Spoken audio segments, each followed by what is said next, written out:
Jean-Claude Tissot, ce qui ressort de cette mission d'information du Sénat sur la filière sidérurgique, c'est qu'il faut créer une vraie stratégie industrielle en France. Alors est-ce qu'il faut recréer un poste de ministre de l'Industrie, un nouveau Arnaud Montebourg qui était ministre du redressement productif sous François Hollande? Oui, bien sûr, un nouveau ministre, je ne sais pas, mais en tout cas un ministère et surtout des services qui vont avec. Parce que le ministre, vous savez, vont et viennent, mais si vraiment il y a un ministère avec de vrais fonctionnaires qui sont vraiment dévolus à cette problématique-là, oui, à ce moment-là, on pourra travailler et parler de développement de la sidérurgie en France, oui. Alors, on l'a vu pendant 5 ans sous François Hollande, il y a eu un ministre dédié à l'industrie. Est-ce que ça a vraiment redressé la filière sidérurgique? Alors, je ne sais pas si ça l'a redressé, mais en tout cas, ça l'a accompagné. Et aujourd'hui, force est de constater qu'on est obligé de regarder vers l'avenir.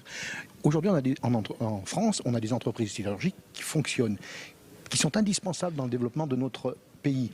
Je veux parler de la défense, la sécurité, l'énergie. Et ces entreprises-là, si on ne les aide pas, si on ne les accompagne pas dans leurs investissements, elles vont être vouées à disparaître, j'allais dire, au profit d'investisseurs étrangers et avec la casse pour l'emploi qu'on connaît.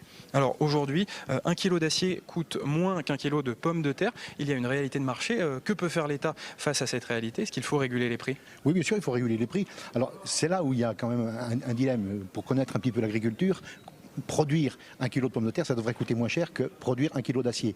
Donc oui, il faut installer des barrières douanières. Il ne faut pas avoir peur de le dire. Les pays comme les États-Unis le font. Donc à nous de le faire pour sauvegarder notre industrie métallurgique, oui bien sûr. Donc il faut vraiment créer une bataille commerciale avec les États-Unis et la Chine. Exactement, parce qu'on ne peut pas demander à nos entreprises françaises d'être performantes sur des sujets très pointus, et puis dans le même temps, quand le marché français a des commandes à passer, eh bien les passe à l'étranger. Ça ne devrait pas arriver ça. Quand l'État français a des commandes à passer, elle doit en priorité les donner aux entreprises françaises. Qu'est-ce que vous pensez de l'action, la politique industrielle menée par Bruno Le Maire, qui quand même se démène pour sauver des usines, notamment sur Ascoval? Oui, alors aujourd'hui c'est encore des discours. Alors c'est vrai qu'on va attendre les résultats des choix qu'il a fait, mais force est de constater que c'est encore timide. Alors, la filière sidérurgique prévoit de créer plus de 5000 emplois d'ici à 2025. Finalement, elle a un avenir, cette filière. Oui, elle a un avenir, mais il faut l'accompagner, justement. Oui, il faut l'accompagner.